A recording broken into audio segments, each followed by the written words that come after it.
હવે બીજો એક મુદ્દો હતો કે સાઉન્ડ લિમિટ. કે સાઉન્ડ લિમિટ અત્યારે જે સરકારના કાયદા છે, તો અમે બરોડા ડીજેની એસોસિએશનની મિટિંગ હતા ને એમાં ગયેલા. તો એમાં એક ભાઈએ બહુ મસ્ત વાત કરેલી કે સાઉન્ડ લિમિટ, સાઉન્ડ તમે કેવી રીતે વગાડો છો. કે આજે આ ગ્રાઉન્ડ છે, આ ગ્રાઉન્ડમાં 500 લોકો નાચે છે, આપણા સાઉન્ડથી 500 લોકો કમ્પ્લેટ નાચે છે, એમને મજા આવે છે, તો આપણે 5000 જણને સંભળાય એટલું સાઉન્ડ આપણે શું કરવા વોલ્યુમ કરીએ. 500 લોકો તો નાચે જ છે, તો પછી 5000 લોકો તો છે જ નહીં, 500 લોકો જ છે ને 500 લોકોને મજા આવે છે, તો પછી આપણે વોલ્યુમ ખોલીએ શું કરવા. તો આપણે એ બધી વસ્તુ, આ એક બે જણનું કામ નહીં, આ બધે જ કરવાનું છે. કારણ કે નુકસાન છેલ્લા દિવસે આપણને જ છે, માલિકોને જ છે. એટલે આ એક સાઉન્ડ લિમિટનો એક મુદ્દો હતો. પછી બીજું હતું કે યુટ્યુબર બેન્ડ લાઇનમાં એવું છે ને કે યુટ્યુબર એટલે તમને ફેમસ બી કરી દે ને તમને પાડી બી દે. યુટ્યુબરની મેં એટલી તાકાત છે કે તમને ફેમસ પણ કરે, તમને પાડી પણ દે. તો યુટ્યુબરને એક રિક્વેસ્ટ છે અમારી કે ધંધો અમારો જ બંધ થઈ જશે તો તમે પણ શું કરવાના. સિમ્પલ વસ્તુ છે કે ધંધો ચાલશે, અમારો ધંધો ચાલશે તો જ તમારો ધંધો ચાલશે ને.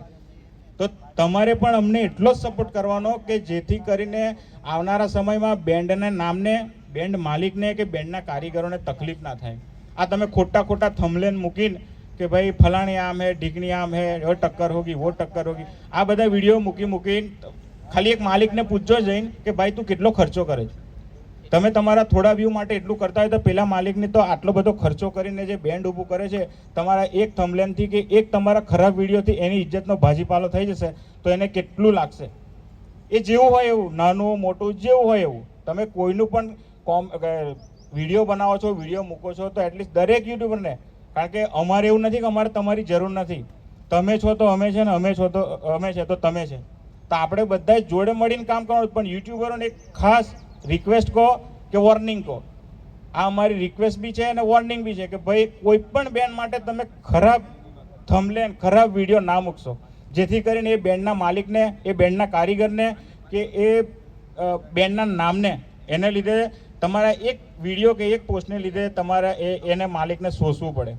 એટલે યુટ્યુબરોનું બધું જે આ રજિસ્ટ્રેશન ચાલે છે એમાં યુટ્યુબરોનું પણ એક છે ભરવાનું. એ બધા યુટ્યુબરો જે બાકી હોય તો અહીંયા આવીને ભરી લેજો. તો એમાં એક કેવું કે યુટ્યુબરોને બી ડિટેલ અમારી પાસે રહેશે. અને આ યુટ્યુબરો માટે કંઈ એ નહીં, વચ્ચે એક હમણાં મેં વિડીયો જોયો હતો કે ભાઈ ટક્કર ही नहीं होगी, તો કે ટક્કર નહીં હોગી તો હમારી ચેનલ कैसे चलेगी. એક ભાઈનો મુદ્દો આવો હતો. તો તમને ટક્કર નહીં થતી, તમારી ચેનલ ચલાવવા માટેની આટલી ચિંતા છે, તો જેને આટલા બધા રૂપિયા નાખીને આટલી બધી મહેનત કરીને જે બેન્ડ ઊભી કરી છે તેને કેટલી ચિંતા હશે. તેને ચિંતા નહીં હોય. તો બધાને એક રિક્વેસ્ટ છે કે ભાઈ તમે વિડીયો ઉતારો, તમે લોકો અમારા માટે બહુ ઇમ્પોર્ટન્ટ છો, તમે લોકો, તમારું બહુ મહત્વ છે અમારા માટે, પણ તમે એવો પણ કોઈ વિડીયો ના બનાવીને નાખી દેશો કે જેના લીધે તકલીફ થાય. અને આ બધી તકલીફ એમાંથી જ ઊભી થાય.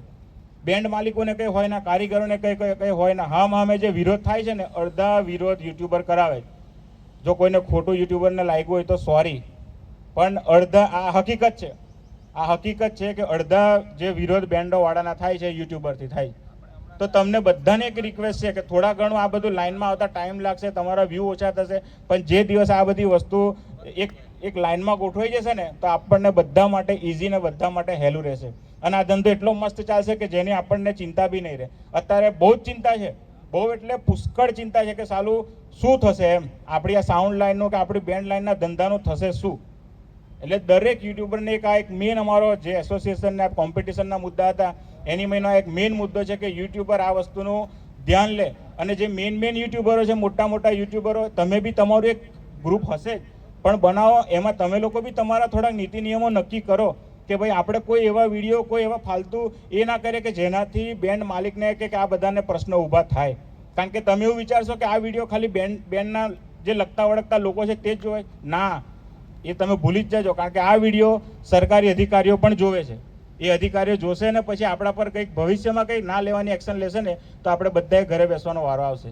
એટલે આપણે સરકારને પણ જે કંઈ કાયદા કાનૂનના સુપ્રીમ કોર્ટના ને બધા આવ્યા છે, આપણે એને પણ એટલું સન્માન આપવાનું જ છે અને આપણે આપીએ જ છે, નહીં આપતા એવું નહીં. પણ અમુક જગ્યાએ આપણા સમાજના નીતિ નિયમોથી પણ આપણે બંધાયેલા છે. માન લો કે અત્યારે એક નિયમ છે કે ભાઈ આપણે બેન્ડ આટલા વાગે આપણે 10 કે 11 વાગે બંધ કરવાની, તો આપણે તો ટ્રાય કરીએ જ છે બંધ કરવાનો, પણ સમાજના આપણા એવા નીતિ નિયમો છે કે ભાઈ આપણે બેન્ડ 10 વાગે ચાલુ થાય છે, કોઈની વહેલી ચાલુ થાય છે, કોઈની મોડી ચાલુ થાય, તો એ આપણે એવા નીતિ નિયમોથી બંધાયેલા છે. પણ એ બી આપણે સરકારને કે આપણે કલેક્ટરશ્રીને કે આપણા જે લાગતા વળગતા અધિકારીઓ છે એમને આપણે રિક્વેસ્ટ કરશું તો એનું સમાધાન થશે. પણ એ બધું ક્યારે થશે?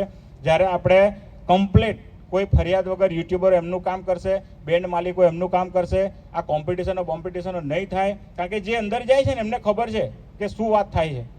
બહારથી તો બધું કેવું હેલું છે કે સાલું આ તો બધી વાતો છે, આ છે, પણ અંદર જાય ને તો એક જ વાત કરે, ભાઈ યુનિયન છે, તમે ના કરવાના, આ બધું. એટલે આપણા વિડીયો આપણી પાસે, એમને પ્રૂફ લેવાની જરૂર નહીં. આપણે શું કરીએ, આપણા વિડીયો એ લોકો પાસે હોય જ છે ને બતાવી દે.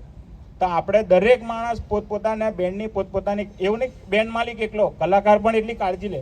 ચલો બેન્ડ માલિક અમુક જગ્યાએ નથી પહોંચી વળતો, તો કલાકાર 2-3 કલાકાર તો બેન્ડમાં મેન હોય, તે લોકો કહી શકે કે ભાઈ મારે કોમ્પિટિશન નથી લેવી. એટલું તો કલાકારને બી રાઈટ છે, કારણ કે બેન્ડ બંધ થશે તો કલાકારી બી બંધ જ થઈ જવાની છે.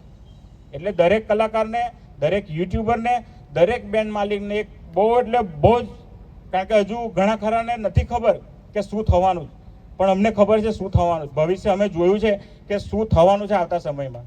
તો બધાને જેવી રિક્વેસ્ટ છે, હું મારી બેન્ડની પ્રોમિસ આપું છું કે હું કોઈની જોડે કોમ્પિટિશન કરું નહીં.